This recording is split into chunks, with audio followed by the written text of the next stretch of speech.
Direct ടാക്സിലെ മാറ്റങ്ങളിലൂടെ Nirmala Sitharaman ജനഹൃദയങ്ങളിലേക്ക്.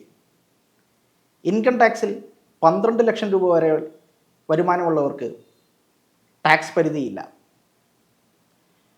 75,000 രൂപ standard deviation കൂടി കൂട്ടിയാൽ 12,75,000 രൂപ വരെ വരുമാനമുള്ള ആളുകൾ ടാക്സ് അടയ്ക്കേണ്ടതില്ല. ഈ ഒരു പുതിയ അനൗൺസ്മെൻറ്റുമായി നിർമ്മലാ സീതാരാമൻ ഇന്നത്തെ യൂണിയൻ ബഡ്ജറ്റിൽ വന്നിരിക്കുകയാണ്. 7 പുതിയ സ്ലാബുകളാണ് ഈ ഒരു ബഡ്ജറ്റിൽ ധനമന്ത്രി അവതരിപ്പിച്ചിരിക്കുന്നത്. പൊതുവെ ജനങ്ങൾക്ക് താല്പര്യം തോന്നുന്ന ഒരു അനൗൺസ്മെൻ്റ് ആയിരുന്നു ഇത്.